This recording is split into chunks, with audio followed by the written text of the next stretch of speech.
The future of the U.S. Navy's Ford-class aircraft carriers, notably the most advanced and expensive warships ever built, is under scrutiny amidst discussions on their poential obsolescence due to emerging anti-ship technologies like drones and missiles. The program, already $40 billion over budget, has to date produced one operational carrier, the USS Gerald R. Ford, with 3 more in various stages of construction and planning. Despite the massive financial investment and the strategic pivot towards advanced maritime capabilities, the continuation of the Ford-class program is uncertain, at least according to some experts. Cost overruns and strategic questions. The debate over the Ford-class aircraft carrier program. The U.S. Navy is currently working to swap out its aging Nimitz-class carriers with the cutting-edge Ford-class. The Ford is both the most sophisticated aircraft carrier ever built and the most expensive warship ever launched.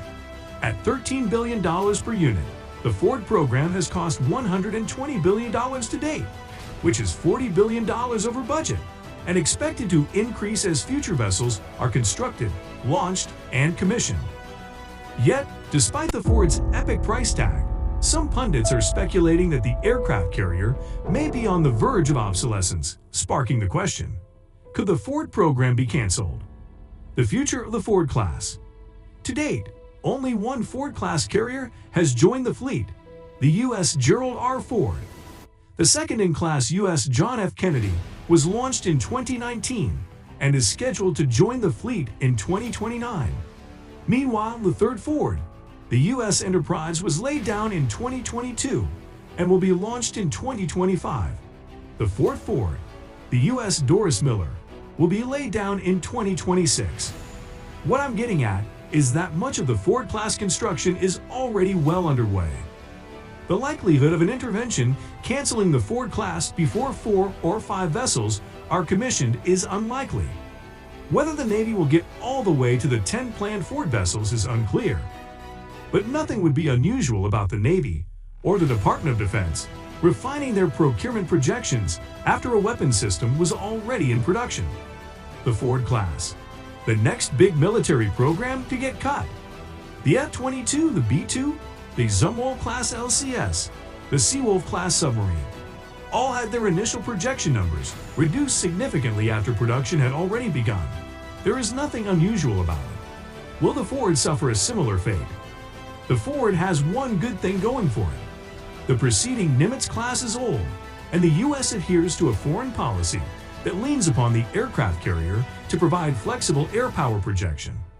And let's be clear, the Ford class is a massive jobs builder. Lobbyists and congressional representatives will fight to keep the program humming. This is a nice way of suggesting that there is an incentive to keep Ford going to feed the military-industrial complex. Ford class is most expensive warship ever. But advocates of maintaining the Ford program have cause for concern. One is just the raw cost of the program. No warship has ever cost more.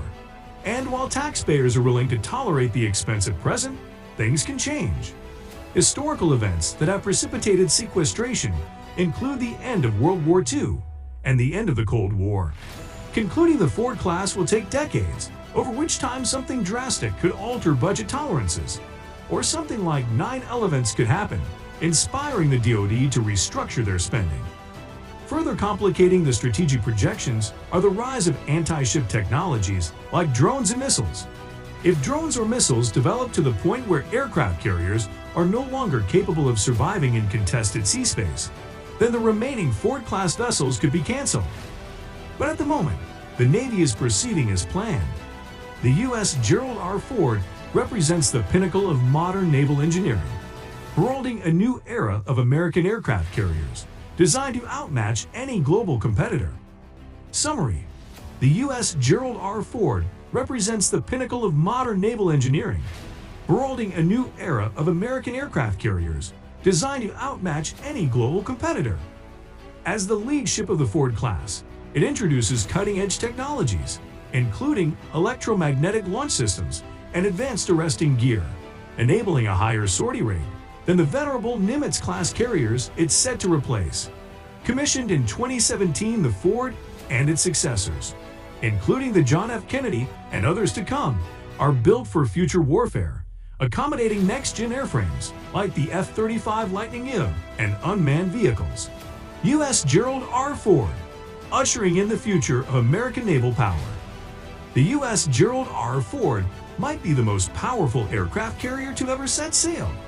Every feature in this towering warship is best in class, from its flight deck and software-controlled electromagnetic catapults to its nuclear plant and countless other attributes.